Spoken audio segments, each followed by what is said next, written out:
Hello team or learners, whatever you may feel good to hear. This side is Nihilata and welcome back to Refer Loan. आप daily ही कुछ ना कुछ सीख रहे हैं finance से रिलेटेड हमारे अपकमिंग सेशंस में। और आज का सेशन एक इंटरेस्टिंग टॉपिक पे है जो कि है education loan, which you can read on the board. So house the जोश, और कैसा लग रहा है सीखने में? It must be high, right? And सीखेंगे तभी तो करेंगे ना।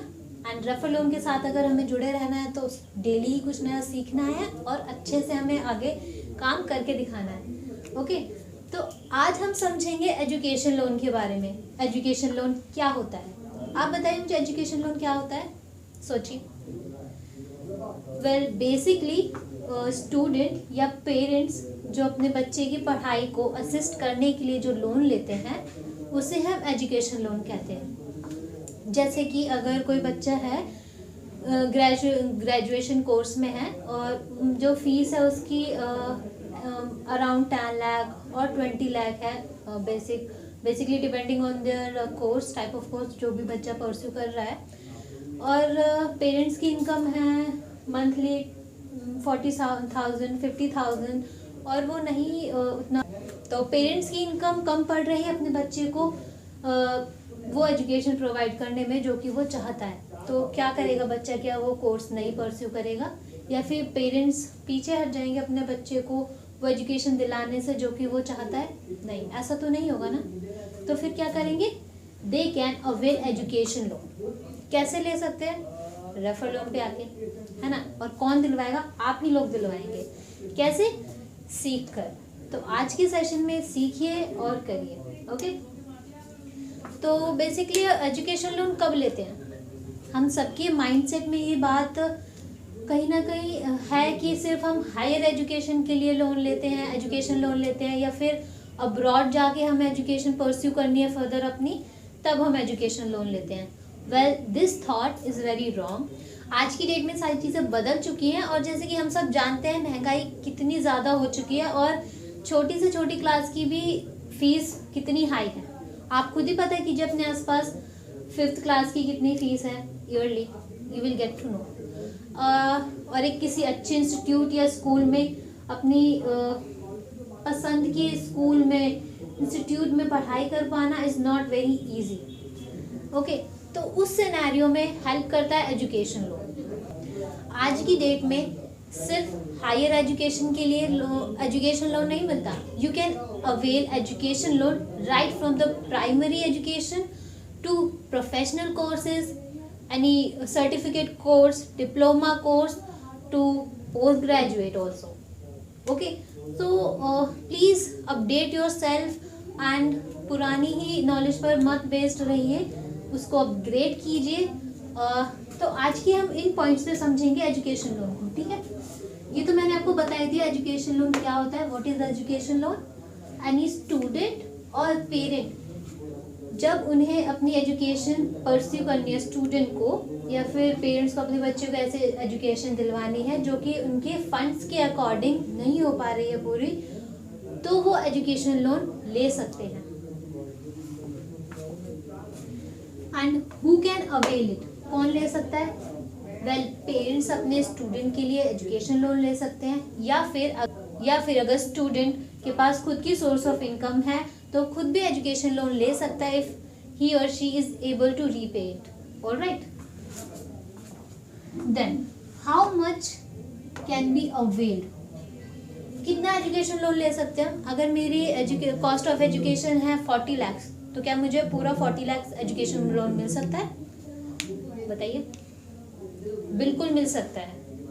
You can avail up to 100% of your fee structure. या फिर अगर कुछ अमाउंट आप पे या फिर कुछ अमाउंट पेरेंट्स या फिर स्टूडेंट के पास है जो वो फी के तौर पे डिपॉजिट कर सकते हैं तो ठीक है। अगर मेरी 50 लाख है और मेरे पेरेंट्स 20 लाख तक वो दे सकते हैं और बाकी का 25 मुझे एज अ एजुकेशन लोन चाहिए, तो मैं 25 लाख तक ले सकती हूँ या अप टू 1 लाख भी। तो मिनिमम जो एजुकेशन लोन आप अवेल कर सकते हैं वो है अप टू 20,000 से लेके up to 100% of your fees. Alright, then किन किन कोर्सेज के लिए आप एजुकेशन लोन ले सकते हैं। कुछ लोगों के माइंड में डाउट हो सकता है कि मैं कोई सर्टिफिकेट कोर्स करना चाहता हूँ या कोई लैंग्वेज कोर्स करना चाहता हूँ या चाहती हूँ, तो क्या मैं उसके लिए भी एजुकेशन लोन ले सकती हूँ? बिल्कुल ले सकते हैं आप एजुकेशन लोन। एंड कौन दे सकता है ये आपको बैंक्स दे सकते हैं, एनबीएफसी दे सकते हैं। And at refer loan we have n number of options. अगर आप एक बार रेफर लोन के साथ कनेक्टेड हैं तो you don't need to go anywhere else to avail any facility regarding finances. Alright, then एक वर्ड आता है कोलेट्रल, या जिसको हम सिंपली अगर बात करें तो सिक्योरिटी। आपने कभी सुना होगा, जैसे कुछ लोग अपनी प्रॉपर्टी के ऊपर लोन लेते हैं ना, या फिर कार को रीफाइनेंस करवाया जाता है, वो एज अ सिक्योरिटी रख देते हैं। और जैसे आपने लोन अगेंस्ट प्रॉपर्टी में सीखा होगा, अपनी प्रॉपर्टी के ऊपर कोई भी कमर्शियल प्रॉपर्टी है, रेजिडेंशियल प्रॉपर्टी है, उसके ऊपर वो लोग उसको एज अ सिक्योरिटी रख देते हैं बैंक के पास, और फिर उसके ऊपर वो लोन अवेल कर लेते हैं। ऐसे ही एजुकेशन लोन में भी कॉन्सेप्ट है कोलेट्रल का। कुछ बैंक से एनबीएफसीज में किन्हीं कोर्सेज में कोलेट्रल रखवाया जाता है, एक सिक्योरिटी रखवाई जाती है। इन केस अगर उनकी eligibility as per the income नहीं उतनी बन पा रही है तो वो कोलेट्रल रखवा देते हैं, और to increase their eligibility, to increase their loan amount. Okay, तो ये एज अ सिक्योरिटी रख के भी वो अपना लोन ले सकते हैं। कहीं कहीं पे रिक्वायरमेंट होती है, कहीं पे नहीं होती है। देन नेक्स्ट टर्म आती है moratorium. What is moratorium? What is moratorium? अभी कोविड के टाइम में सभी बैंक्स ने अपने कस्टमर्स को दिया था ना मोरेटोरियम पीरियड। जब तक अभी कोविड के टाइम में मिला था ना बैंक्स की साइड से कस्टमर्स को मोरेटोरियम पीरियड। क्या करना था उसमें? सिर्फ पार्ट, जो इंटरेस्ट पार्ट है उनका, कस्टमर को वो पे करना था। जो उनकी एक्चुअल ईएमआई बन रही है वो उनको तब तक उनको रियायत दी गई थी कि तब तक वो नहीं, क्योंकि कोविड के टाइम में टफ टाइम था, किसी के पास सोर्स ऑफ इनकम रहा नहीं था, सब कुछ बंद हो गया था, है ना। तो ऐसे ही बैंक्स और एनबीएफसी स्टूडेंट को या फिर जो भी उनके को एप्लीकेंट बने हैं, पेरेंट्स नहीं तो सिबलिंग, जो भी उनको को एप्लीकेंट बने हैं, उनको मोरेटोरियम पीरियड देते हैं। मतलब जब तक बच्चे की पढ़ाई चल रही है तब तक उनसे एक्चुअल ईएमआई उनसे नहीं ली जाएगी, उनसे सिर्फ मोरेटोरियम पीरियड के दौरान उन्हें सिर्फ पार्शियल इंटरेस्ट पार्ट पे करना होगा। एक्चुअल ईएमआई जो होगी उनके आफ्टर मोरेटोरियम पीरियड 1 साल का ग्रेस पीरियड दिया जाता है।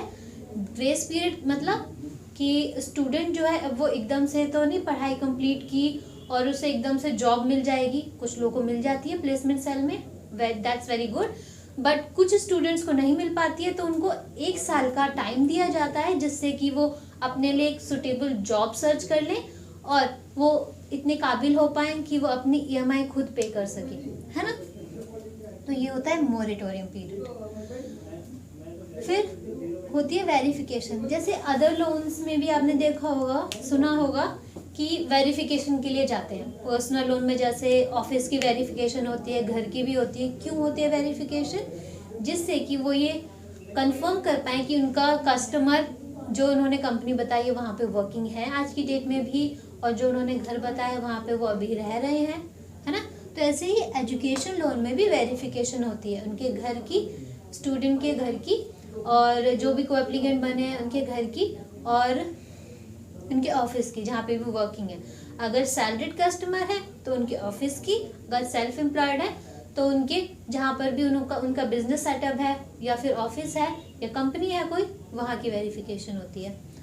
ऑलराइट, देन नेक्स्ट कॉन्सेप्ट आता है प्रोसेसिंग फीस का, जिसे शॉर्ट में पीएफ बोलते हैं। तो like any other loan, education loan में भी प्रोसेसिंग फीस होती है एक। To process your loan there is a processing fees कि 0.25 to 1% तक वेरी कर सकती है, जिसमें जीएसटी भी लगता है अलग से, ठीक है। प्रोसेसिंग फीस क्यों होती है इसमें? कोई भी कस्टमर आपसे पूछ सकता है कि मैम प्रोसेसिंग फीस किस चीज़ की? वेल, बैंक्स में या एनबीएफसी में, या फिर आप खुद ही अगर हमारे साथ कनेक्टेड हैं तो you are expecting something from us ना, और वो कहाँ से आएगी?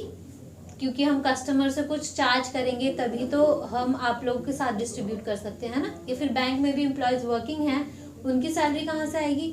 प्रोसेसिंग फीस से आएगी।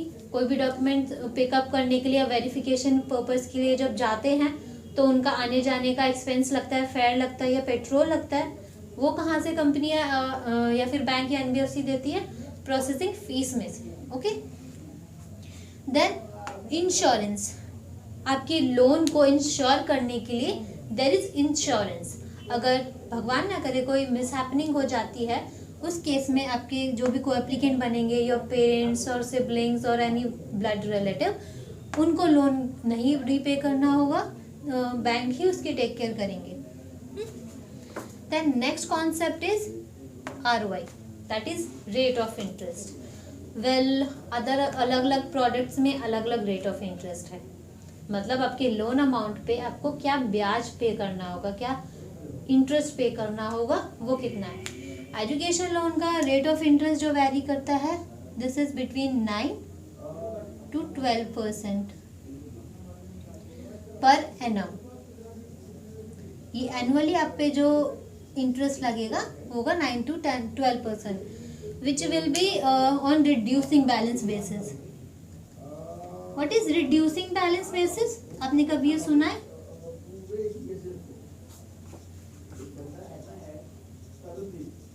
रिड्यूसिंग बैलेंस बेसिस मतलब जो आपका, एक एग्जांपल लेते हैं, मैंने एक लोन लिया 5 लाख का, मुझे उस पर टेन्योर मिला, मतलब मुझे कितने टाइम पीरियड के लिए वो लोन मिला है, मुझे कब तक उसकी रिपेमेंट करनी है। मुझे 5 साल के लिए 5 लाख का लोन मिला, जिसपे मुझे रेट पड़ा कुछ 10%। ओके, एंड मेरी EMI जो बन रही है दैट इज अराउंड 5000 समथिंग, है ना, 5000 लग रही है मेरी पर मंथ।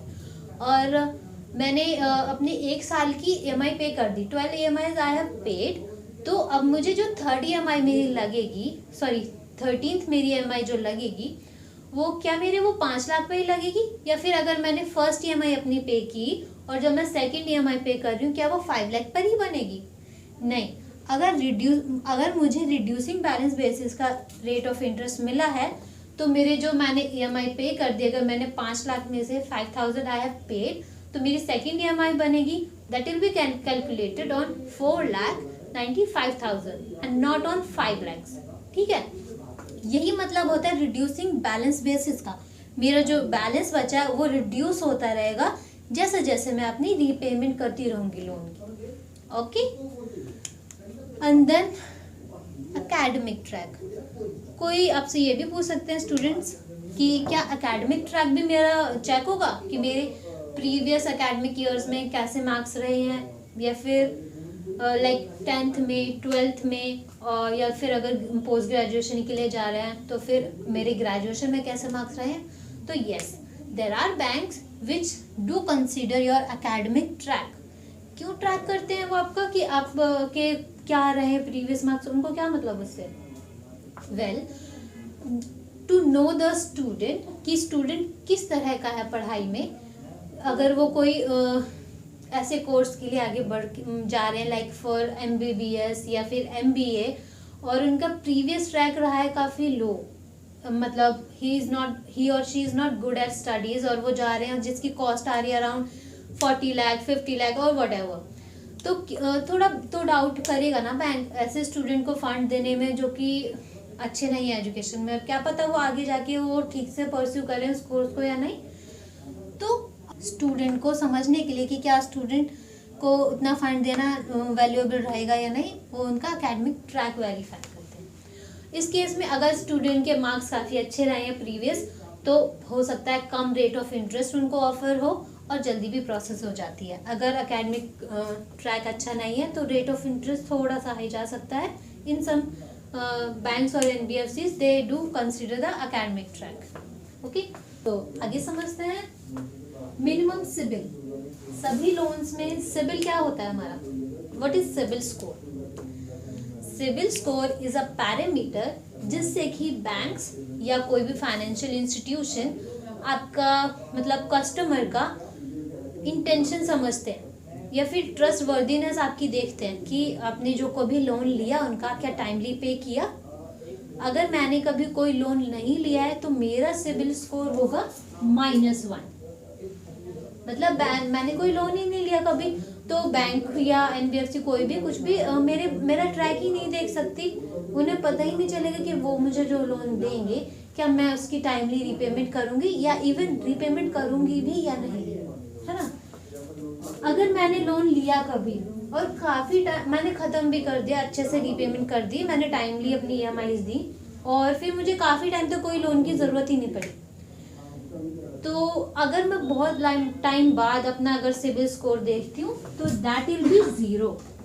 मैंने लंबे टाइम तक कोई भी लोन नहीं लिया या कोई क्रेडिट कार्ड यूज़ नहीं किया या कोई भी कंज्यूमर लोन नहीं लिया या कोई भी चीज़ फाइनेंस नहीं करवाई, तो my CIBIL score will be 0। Then अगर फिर मैं कोई नया लोन लेती हूँ तो धीरे धीरे मेरा सिबिल स्कोर इंक्रीज होना शुरू होगा। और जो एक अच्छा सिबिल स्कोर माना जाता है दैट इज अराउंड 750 प्लस। जो अगर किसी कस्टमर का 750 प्लस सिबिल है तो that is a good CIBIL score. मतलब उसने जो लोन लिया वो उसकी ईएमआई टाइमली उसने पे की, कोई डिले पेमेंट नहीं की। सो किसी भी अदर लोन की तरह एजुकेशन लोन में भी किसका सिबिल स्कोर चेक किया जाएगा? जो भी एप्लीकेंट या को एप्लीकेंट होंगे। अगर स्टूडेंट खुद अपने लिए लोन ले रहे हैं, वो खुद ही एप्लीकेंट बन रहे हैं उसमें and they are able to repay their loan, तब उनका सिबिल स्कोर चेक किया जाएगा। यही अगर वो नहीं तो जो भी उनके को एप्लीकेंट बन रहे हैं उनका सिबिल स्कोर चेक किया जाएगा। तो एजुकेशन लोन में we consider minimum 650 CIBIL. Okay, 650 भी तब होना चाहिए उनके कोई ठीक है प्रीवियस लोन था, उन्होंने डीपीडीज की कुछ या कोई आउटस्टैंडिंग अमाउंट था या डिले पेमेंट की, बट आज की डेट में उनका ट्रैक क्लियर है। जो भी ईएमआई उनकी पेंडिंग थी they have paid it, outstanding amount उन्होंने पे कर दिया है और इस वजह से उनका सिबिल इतना कम हुआ है।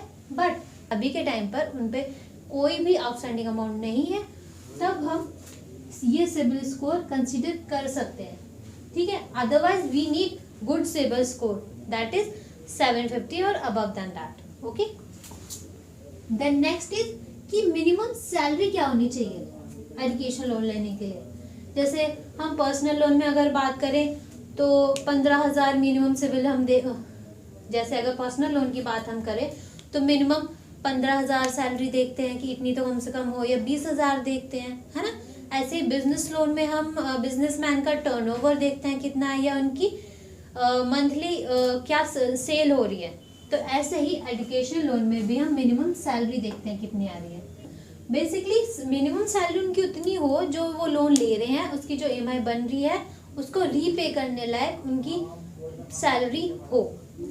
अगर मैं लोन ले रही हूँ 10 लाख, है ना, 10 लाख मेरी ईएमआई बन रही है इस पे 15,000। ओके, तो मेरी सैलरी कम से कम होनी चाहिए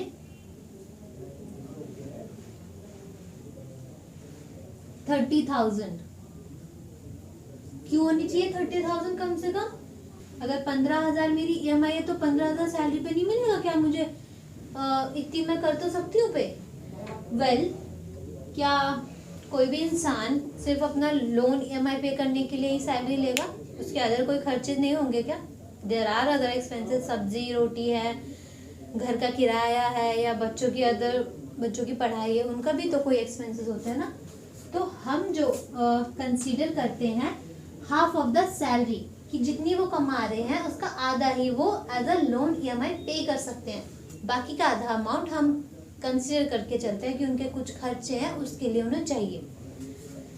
तो हम 30,000 का सिर्फ 15,000 ही कंसीडर करेंगे, ठीक है। Then comes the ownership. What is ownership?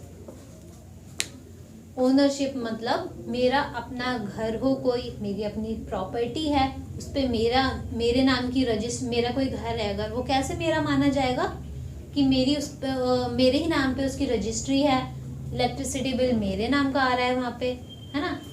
तो क्या हम एजुकेशन लोन में ओनरशिप हमें रिक्वायरमेंट होती है कि ये ज़रूरी है क्या कि किसी कस्टमर का अपना घर हो तभी हम एजुकेशन लोन देंगे, या अगर वो किराए पे रहते हैं, काफ़ी टाइम से वो सिर्फ किराए पे ही रह रहे हैं, they don't have any owned house anywhere all over there India, है ना, तो क्या हम उन्हें एजुकेशन लोन नहीं देंगे? यस, बिल्कुल देंगे। भले ही वो सालों से और हमेशा से ही रेंट पे रहे हैं, तब भी हम उन्हें एजुकेशन लोन देंगे। देन कम्स, ये को एप्लीकेंट वाला कॉन्सेप्ट हम अपनी थोड़ी देर में समझेंगे। अभी मैं आपको बताती हूँ टेन्योर। पर्सनल लोन में कुछ कई बार आपको 6 मंथ्स का टेन्योर मिल सकता है, 9 मंथ्स का मिल सकता है, 1 ईयर का, 3 ईयर का और 5 ईयर्स का भी। ऐसे ही सेम बिजनेस लोन में भी आपको मिलता है 3 साल का, 5 साल का, या होम लोन्स में लॉन्ग टेन्योर्स आपको मिलते हैं, दैट इज 10 साल, 20 साल और may be more than that also. तो एजुकेशन लोन में टेन्योर आपको कब से कब तक का मिल सकता है? It can vary up to 6 months, आपको 6 मंथ्स का भी टेन्योर मिल सकता है, and it may vary up to 14 years. Yes, आप इतना लॉन्ग टेन्योर भी एजुकेशन लोन में अवेल कर सकते हैं। ये क्यों आपको लॉन्ग टेन्योर्स दिए जा रहे हैं? जिससे कि आपकी ईएमआई जो है वो कम बने। अगर एजुकेशन लोन में वो आपको लंबी चौड़ी ईएमआई बना के दे रहे हैं, तो स्टूडेंट भी कई बार सोचेगा ना, या पेरेंट कई बार सोचेंगे, if they are not financially that strong. इसीलिए बैंक्स उन्हें, एनबीएफसीज उन्हें लॉन्ग टेन्योर्स भी प्रोवाइड करवाती है। Then comes the turnaround time, मतलब मैंने अगर आज अप्लाई किया एजुकेशन लोन के लिए, मैंने अपने सारे डॉक्यूमेंट्स दे दिए, तो मुझे कब तक एजुकेशन लोन मिल जाएगा? अब मेरी फीस अभी नियर आ ही रही है, मुझे जब देनी है, सबमिट करनी है, तो वर्किंग के 5 to 7 days are required. On the 8th day you can get your payment. और पेमेंट जो है स्टूडेंट को या फिर को एप्लीकेंट को नहीं मिलती, it goes directly to the school, university और एन इंस्टीट्यूट, जहाँ पे भी आप अपनी एजुकेशन परस्यू करने वाले हैं। एजुकेशन, कॉस्ट ऑफ एजुकेशन जो जाएगा, पेमेंट जो जाएगी डायरेक्टली टू द इंस्टीट्यूट जाएगी। ठीक है। हाँ, एक और चीज़ कि मुझे 6 से 14 साल तक का, 6 मंथ्स से मुझे 14 ईयर्स का टेन्योर मिला है। बट कई बार ऐसा भी होता है ना कि स्टूडेंट के पास या पेरेंट्स के पास इतना लमसम अमाउंट आ गया है कि वो नहीं चाहते कि वो अपना एजुकेशन लोन फर्दर चलाते रहें। उनके पास इतना अमाउंट आ गया कि वो पे कर सकते हैं, तो क्या फिर भी उन्हें एजुकेशन लोन अपना चलाता रहना पड़ेगा? Is that compulsory? नो। तब आता है कॉन्सेप्ट फोरक्लोज का। फोरक्लोज मतलब, फोर मतलब पहले, क्लोज मतलब बंद कर देना। You can foreclose your loan. कई बैंक्स में या एनबीएफसी में there are charges on foreclosing your loan that may range between 2 to 2.5%, और कहीं कहीं पर you can foreclose your education loan at 0% charges.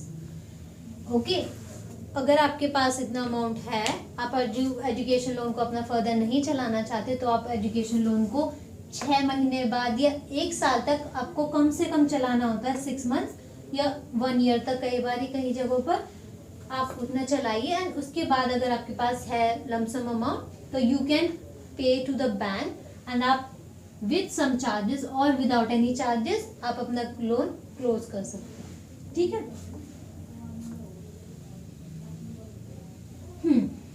अब हम बात करेंगे को एप्लीकेंट, या फिर कई जगहों पे हम बोलते हैं को बोरोवर। इसमें एप्लीकेंट तो देखो रहेगा स्टूडेंट ही, है ना, बट स्टूडेंट तो पढ़ रहा है एंड ही और she is not able to repay their loan, तब क्या होगा? उनके साथ में को एप्लीकेंट या को बोरोवर लग जाते हैं। ठीक है।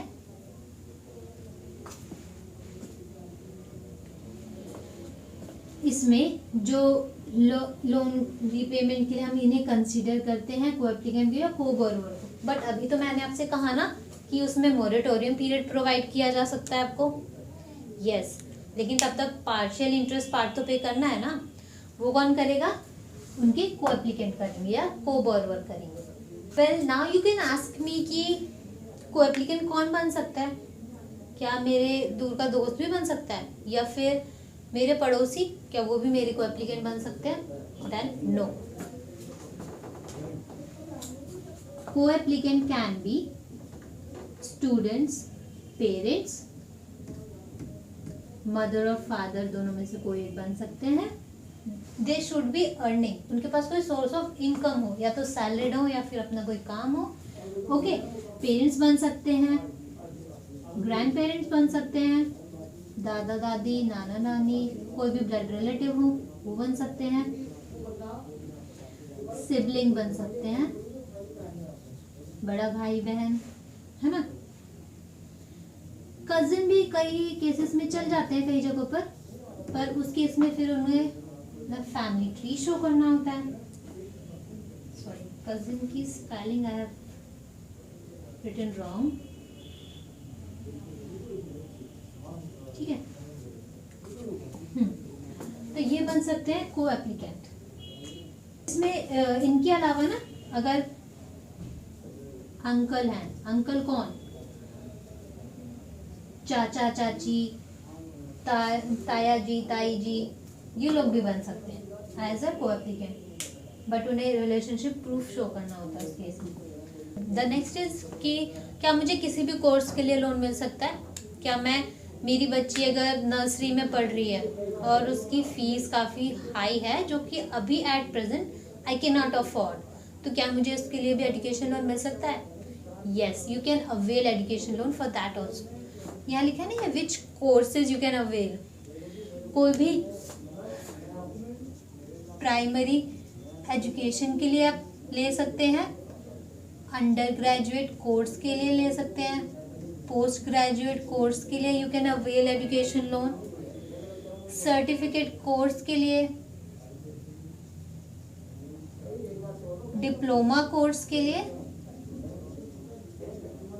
कोई भी प्रोफेशनल कोर्स के लिए यू कैन अवेल। एक इंटरेस्टिंग बात बताऊं, इवन कोचिंग सेंटर अगर आप कोई ज्वाइन करना चाहते हैं, जैसे MBBS में अगर आपको लेना है there is an entrance and वो काफ़ी हाई लेवल का होता है, या फिर MBA में आपको लेना है उसका भी एंट्रेंस काफ़ी हाई लेवल का होता है, जो कि आपको कोचिंग ज्वाइन करनी होती है, उसकी कुछ क्लासेस लेते हैं आप। और आज की डेट में वहाँ की भी फीस सच बताऊँ इज़ नॉट वेरी लो, आपको अच्छी खासी फीस पे करनी होती है। तो उस केस में आप क्या करेंगे? क्या नहीं लेंगे वहाँ की कोचिंग? आप बिल्कुल लेंगे, और वहाँ की फीस अगर आप नहीं अफोर्ड कर सकते हैं तो you can go for education loan. Okay, तो I guess I have covered all the topics. Yes I have. Okay, well अभी आप ये पूछेंगे कि क्या हमने अभी तक जो बात की ये सिर्फ अगर हमें डोमेस्टिक एजुकेशन की बात कर रहे हैं, लाइक इंडिया के ही केसेस की बात करें, क्या ये सिर्फ उसी के लिए? वेल नो, आप इंडिया में कहीं, पूरे इंडिया में आप कहीं पे भी कोई भी कोर्स किसी भी इंस्टीट्यूट में, ऐसा नहीं कि there is a given list of schools और इंस्टीट्यूट और कॉलेजेस जहाँ पे अगर आप पढ़ाई करेंगे सिर्फ तभी आपको एजुकेशन लोन मिलेगा। आप पूरी इंडिया में कहीं पे भी कोई भी कोर्स कर रहे हैं आपको वहाँ के लिए एजुकेशन लोन मिल सकता है। Okay, and then not only in India, अगर आपको अब्रॉड जाना है, USA, UK, Canada, London, wherever, आप जहाँ पे भी जाके कोई भी कोर्स करना चाह रहे हैं आपको वहाँ के लिए एजुकेशन लोन मिल सकता है। Okay, so there is no boundary, there no boundation, you are free. And I think I have covered all the things till now. REF alone is there to add wings to the student's dream. हाँ, एक चीज लगेगी कि ठीक है course की fees तो ठीक है, क्या डोनेशन पार्ट भी फंड कर रहे हैं? वेल नो, डोनेशन पार्ट कोई भी बैंक या NBFC नहीं फंड कर रहा। एक चीज़ कोलेट्रल की हमने बात की थी, है ना। कोलेट्रल में सिक्योरिटी में क्या क्या रख सकते हैं? प्रॉपर्टी रख सकते हैं। प्रॉपर्टी में क्या? घर, प्लॉट, फ्लैट, या कोई भी आपके पास रजिस्टर्ड प्रॉपर्टी है, लाल डोरा की प्रॉपर्टी है, इवन खसरा खतौनी की प्रॉपर्टी है, तो आप वो एज अ कोलेट्रल दे सकते हैं। या प्रॉपर्टी नहीं है तो एफडी, फिक्स्ड डिपॉजिट, आप वो भी एज अ कोलेट्रल रख सकते हैं। वेरिफिकेशन की हमने बात की थी ना, वेरिफिकेशन तो ये किस मोड से होगी, क्या ऑफलाइन होगी या ऑनलाइन होगी? क्योंकि आजकल कोविड चल रहा है तो बहुत से बैंक या एनबीएफसी प्रेफर करते हैं कि डायरेक्ट कांटेक्ट ना हो, तो कुछ बैंक्स में ऑनलाइन वेरिफिकेशन का देयर इज ट्रेड, और कहीं पे फिजिकल वेरिफिकेशन भी हो सकती है। सो कुछ बैंक्स में there is trade of online verification, आपको मतलब कोई भी एग्जीक्यूटिव आपके पास डायरेक्टली नहीं आएगा, ना ही आपको जाना होगा, verification will be totally online, और in some institutes there is physical verification also. So physical verification को तो आपको पता ही होगा कि कोई एग्जीक्यूटिव आएंगे, they will ask something and look कि आप कहाँ रहते हैं, ये इसी गिवन एड्रेस पे आप रह रहे हैं या given name of the company में आप वर्किंग है, वो वेरीफाई करते हैं फिजिकली वहाँ पे जाके। बट ऑनलाइन में क्या होता है ना, आपको वीडियो कॉल के थ्रू या टेली कॉलिंग पे, मतलब टेली पीडी हो जाती है, आपके कॉल पे आपके वेरिफिकेशन कर लेते हैं, नहीं तो वीडियो कॉल पे आपको आपका आधार कार्ड पैन कार्ड शो करना होता है, उससे आपकी वेरिफिकेशन हो जाती है, which is good also in this tough time. हाँ, कोलेट्रल में कि क्या हम एग्रीकल्चर लैंड भी दे सकते हैं एज अ कोलेट्रल? कुछ होता है ना, हमारे इंडिया में कई सारे एग्रीकल्चर लैंड्स हैं और बहुत सारे फार्मर्स हैं, वो अपने बच्चे को पढ़ाना चाह रहे हैं और वो कह रहे हैं जी हमारे पास तो बस खेती बाड़ी है, वही ले लीजिए आप सिक्योरिटी में। क्या बैंक या एनबीएफसी वो ले सकते हैं एज अ कोलेट्रल? नहीं। और क्यों नहीं? क्योंकि as per the RBI guidelines कोई भी बैंक या एनबीएफसी एग्रीकल्चर लैंड पे कोई चार्ज नहीं क्रिएट कर सकती, इसीलिए वो एग्रीकल्चर लैंड को कोलेट्रल के रूप में नहीं लेते। ओके।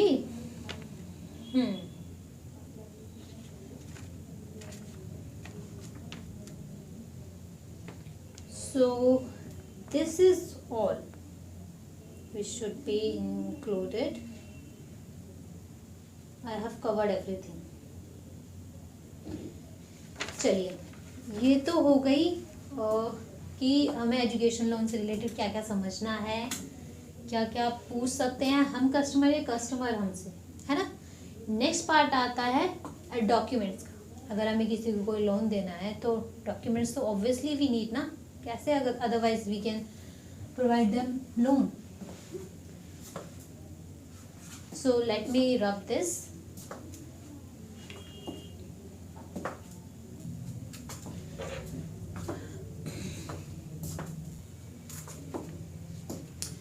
सो नेक्स्ट जानते हैं कि हमें क्या क्या डॉक्यूमेंट्स चाहिए। इसको हम दो पार्ट में समझेंगे, एक तो स्टूडेंट के डॉक्यूमेंट्स और एक होंगे को एप्लीकेंट के। अभी हम जो समझेंगे वो होंगे स्टूडेंट्स और जो हमें डॉक्यूमेंट्स रिक्वायर्ड हैं वो, क्योंकि एजुकेशन लोन है तो वो स्टूडेंट को भी जानेंगे और कॉलेज वो जहाँ पे पढ़ रहे हैं या इंस्टीट्यूट वो सब जानेंगे, इसलिए हमें स्टूडेंट से रिलेटेड डॉक्यूमेंट्स चाहिए। जैसे कि फर्स्ट जो हमें चाहिए होती है उनकी फ़ोटो। कैसी फ़ोटो? पासपोर्ट साइज फ़ोटो, है ना। देन पैन कार्ड उनका एंड आधार कार्ड, जो कि एज अ केवाईसी आता है टू नो योर कस्टमर, है ना। देन आता है पासपोर्ट और वीज़ा। अगर अब्रॉड एजुकेशन के लिए जा रहा है स्टूडेंट तो उनका लगेगा पासपोर्ट और वीज़ा। देन नेक्स्ट आता है जिससे कि बैंक या एनबीएफसी उनका पास्ट एकेडमिक रिकॉर्ड देख पाए, तो 10th की, 12th की और ग्रेजुएशन की मार्कशीट एंड पासिंग सर्टिफिकेट्स। अगर वो ग्रेजुएशन कोर्स के लिए जा रहा है तो 12th तक लगेंगे, या अगर वो 12th में पढ़ने जा रहा है तो 10th तक की लगेंगी, ठीक है। पोस्ट ग्रेजुएशन के लिए जा रहा है तो ग्रेजुएशन की भी मार्कशीट चाहिए होगी। And if there is some kind of entrance test for the course to take admission, तो उसका हमें entrance test score कार्ड भी चाहिए। जिससे कि वो देखें कि हाँ भाई क्या। और हाँ, कुछ बैंक्स में ना क्राइटेरिया होता है कुछ मिनिमम मार्क्स का, कि इतने तो कम से कम हो ही एंट्रेंस टेस्ट में, तभी वो उनको लोन फंड करेंगे। इसीलिए this score card is required. Admission letter या ऑफर लेटर, जिस भी इंस्टीट्यूट में, यूनिवर्सिटी में, कॉलेज में वो पढ़ने जा रहे हैं, अगर उनका एडमिशन हो चुका है, कुछ कई बार प्री अप्रूवल भी दे देते हैं, बट एट द एंड उन्हें चाहिए होता है कि हाँ भाई बच्चे का किस इंस्टीट्यूट में एडमिशन हुआ है, कंफर्म हुआ है, वो कहाँ के स्टूडेंट हैं। इसलिए उनका एडमिशन लेटर, या अगर उनको ऑफर है एडमिशन के लिए तो ऑफर लेटर रिक्वायर्ड होता है। Then next is fees structure with institute account details. जैसे कि मैंने आपको कहा ना, ये जो एजुकेशन लोन का जो अमाउंट होता है, ये स्टूडेंट को या को-बोरोवर को नहीं मिलता, it goes directly to the institute. That's why we need the institute account details, जिससे कि कोई मिसयूज ना हो उस फंड का, जो कि एज अ एजुकेशन लोन दिए जा रहे हैं। होल सोल पर्पस जो होता है एजुकेशन लोन का is to assist in education of the student. Okay, then एक चीज़ हाँ, कि एडमिशन लेटर और ऑफर लेटर चाहिए। अगर कोई, मैं हूँ, अगर मैं MBBS कर रही हूँ and I am in the 3rd year 4th year of the course, और अब मुझे फंड की रिक्वायरमेंट है अपनी फीस प्रोवाइड करने के लिए, तो क्या मुझे in the mid of the course भी एजुकेशन लोन मिल सकता है? यस, बिल्कुल मिल सकता है। उस केस में रिक्वायर्ड होगा कि आपने प्रीवियस जो अगर 3 साल तक की आपकी कंप्लीट हो चुकी है पढ़ाई, तो आपका क्या वहाँ पे स्कोर रहा है, आपका कुछ ट्रैक करने के लिए कि हाँ आपके 3 साल वहाँ पे कंप्लीट हो गए, उसके लिए या तो आपने फीस पे की है तो आपकी फीस रिसिप्ट होगी, नहीं तो आपके जो भी रिजल्ट आए प्रीवियस ईयर के या सेमेस्टर्स के, वो रिजल्ट्स रिक्वायर्ड होंगे। देन जैसा मैंने आपको कहा ना कि आज के टाइम में ऑनलाइन वेरिफिकेशन चल रहा है, तो ऑनलाइन वेरिफिकेशन, ऑनलाइन अप्लाई कराने के लिए they need 1 life selfie of student and co-borrower as well. So 1 life selfie चाहिए होता है। मैंने आपको ये भी बताया कि स्टूडेंट अगर वर्किंग है, they have some kind of source of income, fix source of income, तो और वो खुद ही एक एप्लीकेंट बनना चाह रहे हैं अपने लोन के लिए, they are able to repay their loan, तब हमें चाहिए उनकी 3 मंथ्स की सैलरी स्लिप विद फॉर्म 16, जिसमें कि पार्ट ए और part B, we need both parts. What is form 16? क्या होता है फॉर्म 16? होता है जिस भी कंपनी में अगर वर्किंग है और कंपनी जो है गवर्नमेंट को कोई टैक्स पे कर रही है, और इसको TDS भी बोलते हैं।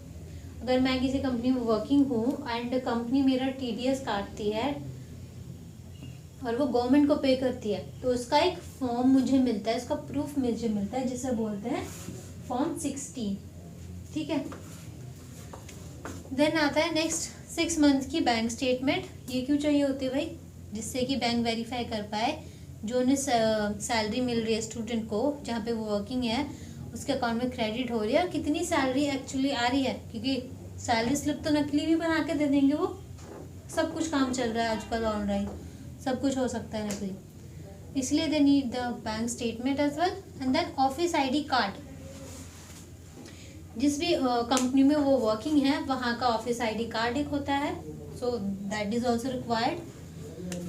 And these are all the documents which we need from the student side. अब नेक्स्ट हम समझेंगे कि हमें जो भी को एप्लीकेंट या को बोरोवर जो लग रहे हैं स्टूडेंट के साथ में, उनके क्या क्या डॉक्यूमेंट्स लगेंगे। तो अभी तक हमने समझा स्टूडेंट से हमें क्या क्या डॉक्यूमेंट्स रिक्वायर्ड होते हैं। नेक्स्ट हम समझते हैं कि को बोरोवर जो उनके रहेंगे उनसे हमें क्या क्या डॉक्यूमेंट्स चाहिए। So the very first is photo, their passport size photo, their PAN card, their Aadhaar card या वोटर ID या ड्राइविंग लाइसेंस या पासपोर्ट।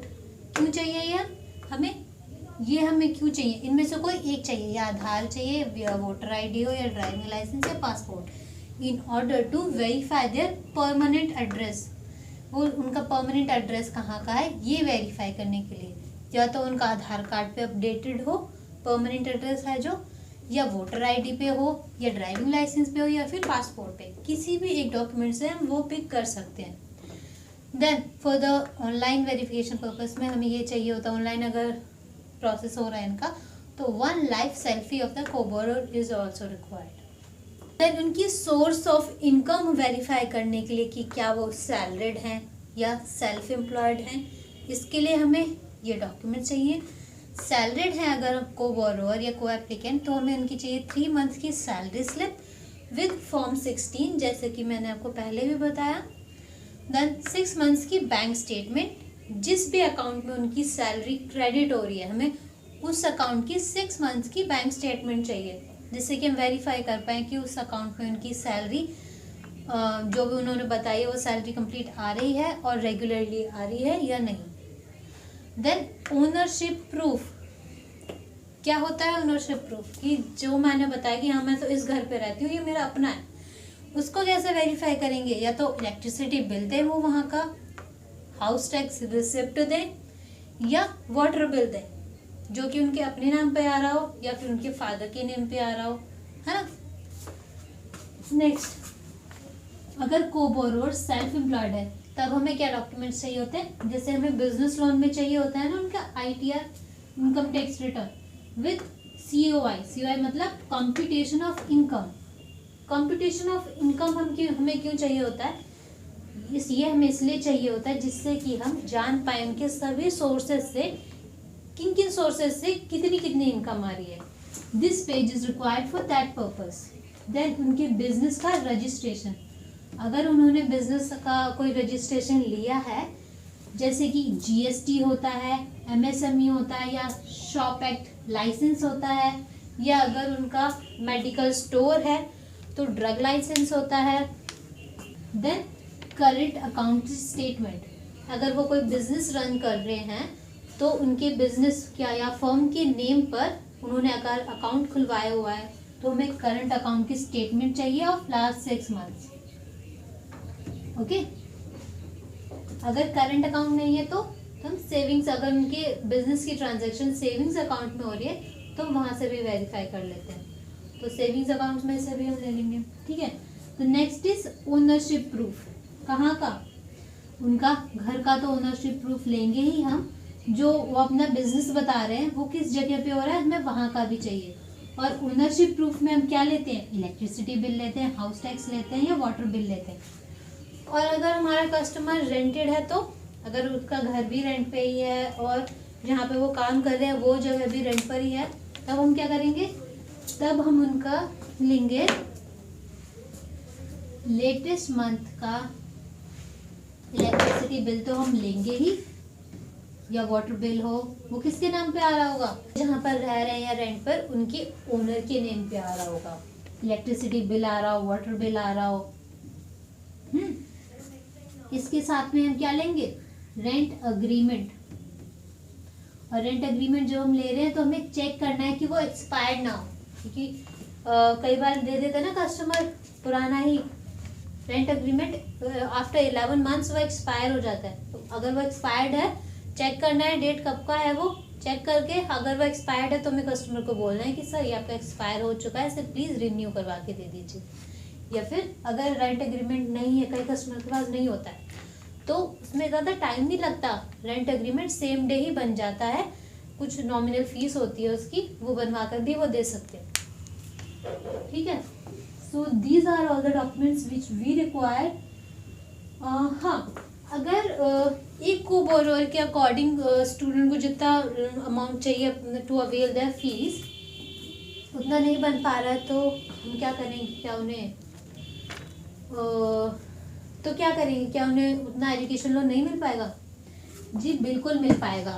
उस केस में क्या होगा ना, ये तो एक को बोरोअर 1 हो गया, इसके साथ में एक को बोरोअर और हम ऐड कर सकते हैं। कुछ बैंक्स में 2 को बोरोअर भी रख जाते हैं। सो को बोरोअर 2 के हमें क्या डॉक्यूमेंट्स रिक्वायर्ड होंगे? को बोरोअर 2 के हम सिर्फ लेंगे फोटो, आधार, फोटो, पासपोर्ट साइज फोटो, आधार कार्ड, पैन कार्ड। अगर उनका एड्रेस अगर आधार में अपडेटेड नहीं है तो सेम वोटर ID, DL या पासपोर्ट। ठीक है, यहाँ पे भी उनका अपडेटेड होगा एड्रेस, इसमें से हम उठा लेंगे।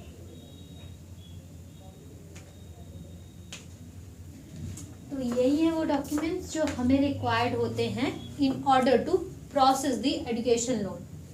सो आई होप कि आपको ये इन्फॉर्मेशन समझ में आ गई है। अब नेक्स्ट में आपको ये जो डॉक्यूमेंट्स मैंने आपको बताया ना, ये रिक्वायर्ड होते हैं। ये डॉक्यूमेंट्स दिखते कैसे हैं एक्चुअली, आपने प्रीवियस सेशंस में भी खैर देखा होगा, मैं आपको दोबारा से दिखा देती हूँ, क्योंकि कुछ डॉक्यूमेंट्स ऐसे हैं जैसे कि एडमिशन लेटर हो गया या वीज़ा हो गया, पासपोर्ट हो गया, जो कि आपने अदर सेशन में नहीं देखा होगा, मैं आपको इस सेशन में दिखाऊंगी, जिससे कि आप खुद भी डॉक्यूमेंट्स देखना समझें, कि सीखें कि कैसे देखे जाते हैं और किस डॉक्यूमेंट में हमें क्या देखना होता है।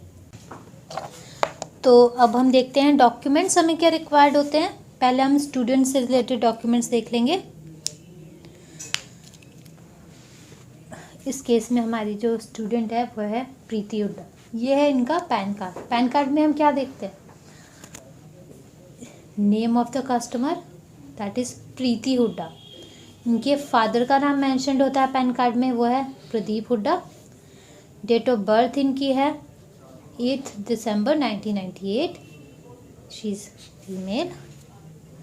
ओके, ये इनकी पैन कार्ड हो गया।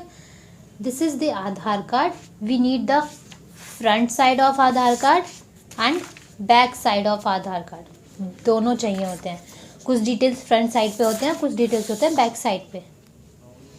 यहाँ पे इनका नाम आ गया,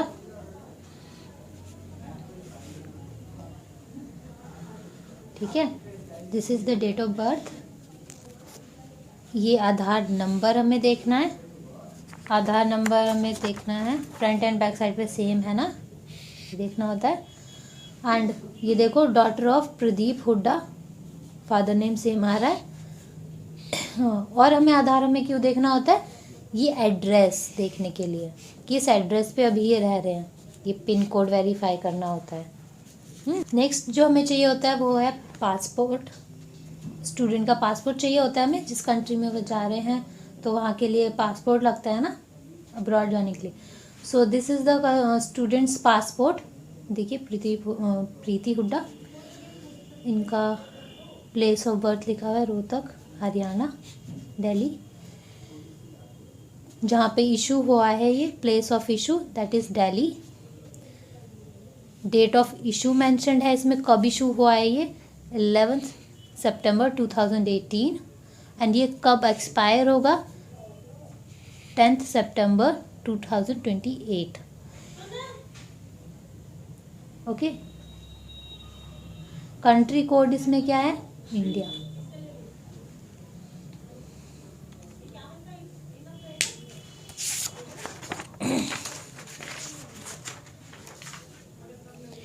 नेक्स्ट होता है वीज़ा।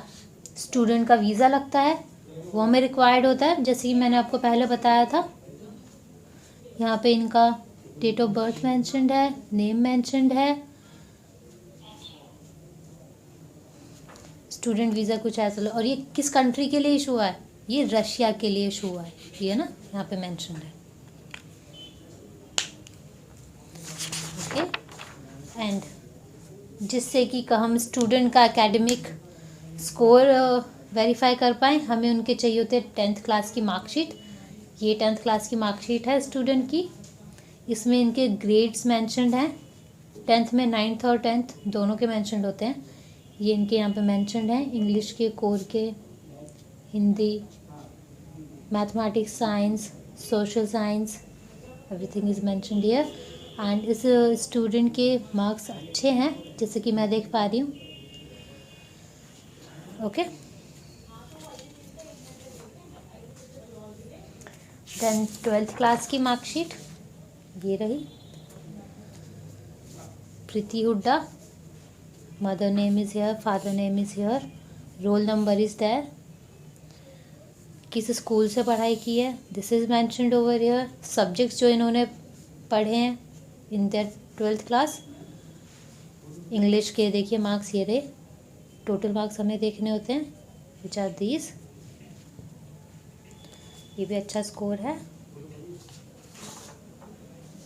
देन मैंने आपको बताया कि अगर किसी ये जो है ऐसे कोर्स में जा रहे हैं जिसमें देयर इज़ एंट्रेंस, तो अगर उन्होंने कोई एंट्रेंस दिया है तो हमें उसका एंट्रेंस स्कोर कार्ड चाहिए होता है। यहाँ पर ये एंट्रेंस स्कोर कार्ड है स्टूडेंट का, ये देखिए इनकी परसेंटाइल बताई हुई है। ओवरऑल रैंक आई है इनकी 330,507, कैटेगरी अनरिजर्व्ड, कैटेगरी रैंक आई है इनकी।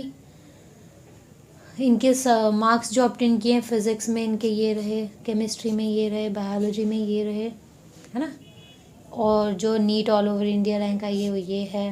परसेंटाइल स्कोर 720 में से इनके ये मार्क्स हैं। ओके,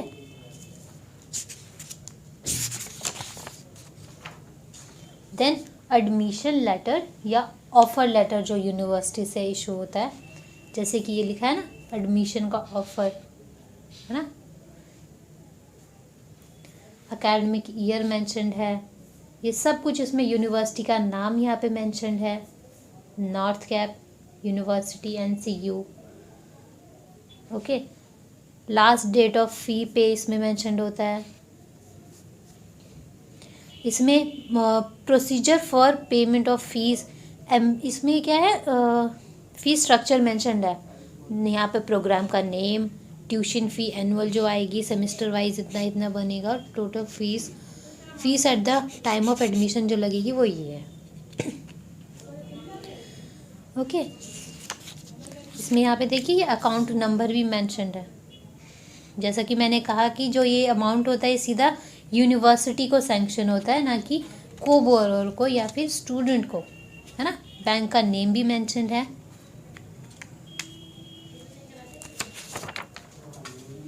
या कई बारी ऐसे भी फीस स्ट्रक्चर बना के दे देते हैं वो, यहाँ पे ये मेंशन्ड है। जनरल मेडिसिन में ये है, डेंटिस्ट्री में, पेडिस्ट्री में ये 1 ईयर का, सेकेंड ईयर का इतना जाएगा, थर्ड ईयर का ये, फोर्थ ईयर का ये मेडिकल कोर्स है MBBS का है, ये उसका फीस स्ट्रक्चर है जो मैं आपको दिखा रही हूँ।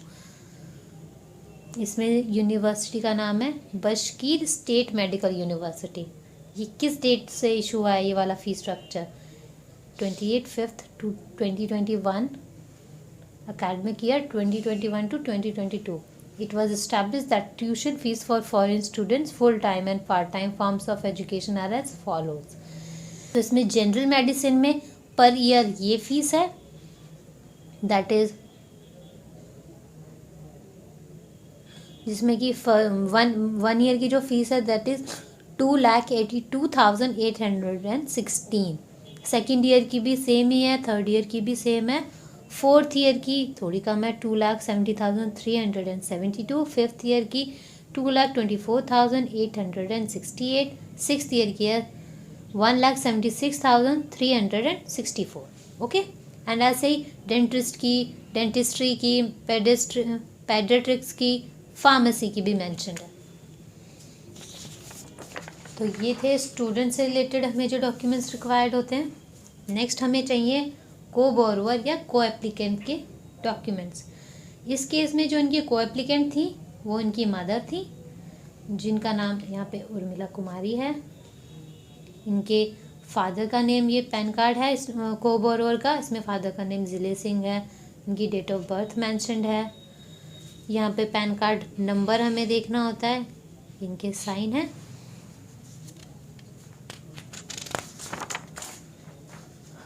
देन नेक्स्ट हमें चाहिए होता है Aadhaar card, front and back side both.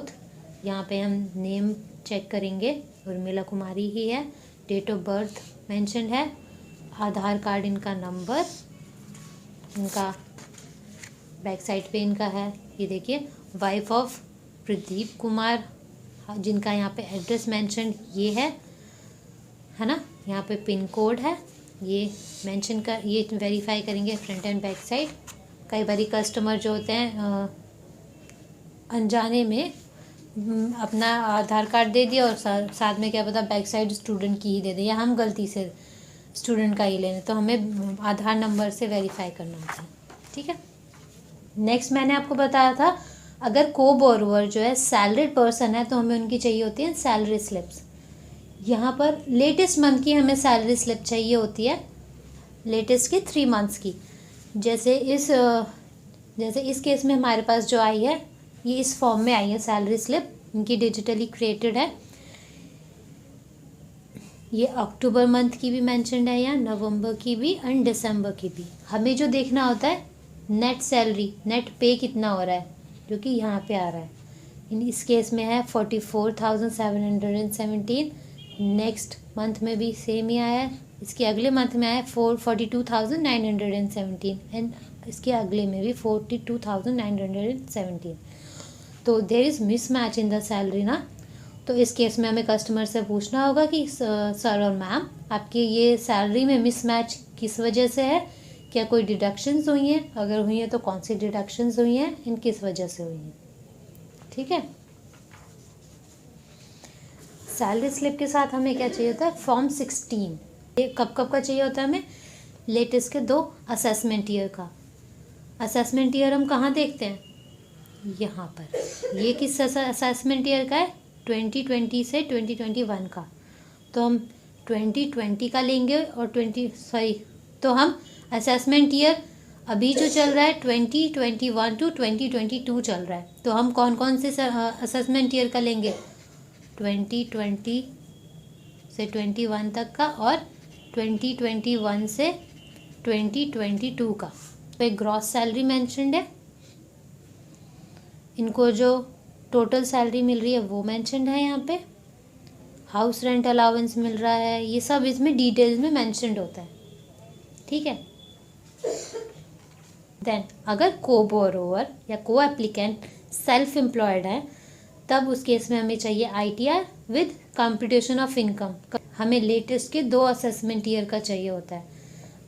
जैसे अभी चल रहा है 2021 एंड 2022, तो हम 20-21 तो हम 21-22 का लेंगे और 20-21 का लेंगे। यहाँ पे असेसमेंट ईयर मेंशन्ड होता है। ये ITR है, इनकम टैक्स रिटर्न। ये एक्नॉलेजमेंट शीट होता है, जो फ्रंट शीट होती है हमारी, front page.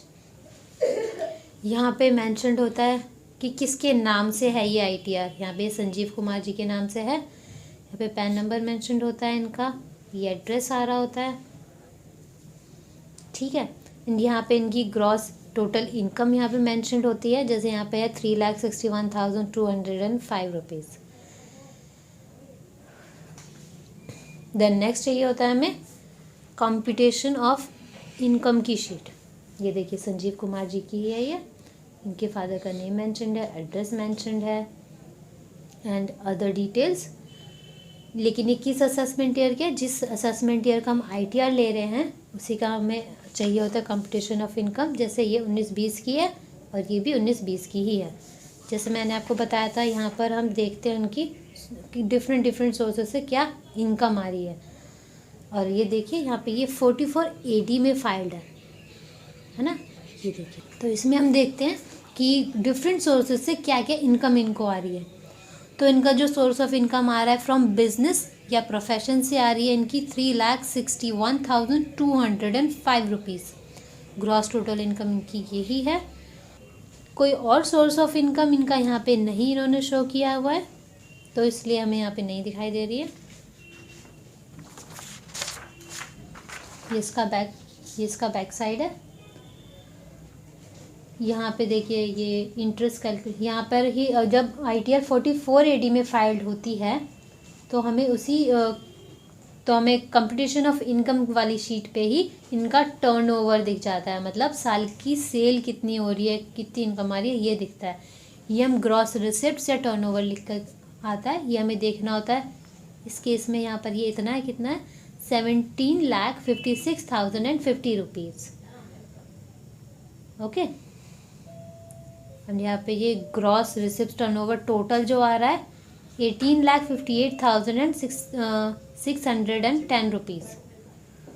Okay. So book profit जो हुआ है इनको 19.43% हुआ है। Deemed profit 8%, deemed profit 6%। Net profit जो डिक्लेयर हुआ है इनका 19.43% हुआ है। That is in rupees is 6 lakh, sorry that is जो रुपीज़ में हम अगर हम देखें तो 3,61,205 रुपीज़। ओके। देन मैंने आपको बोला था, देन नेक्स्ट मैंने आपको बताया था ओनरशिप प्रूफ। ओनरशिप प्रूफ में हमें चाहिए होता है इलेक्ट्रिसिटी बिल चाहिए, जैसे इस केस में इलेक्ट्रिसिटी बिल हमें प्रोवाइडेड है, नहीं तो वाटर बिल या हाउस टैक्स बिल हो, हाउस टैक्स रिसिप्ट हो, है ना।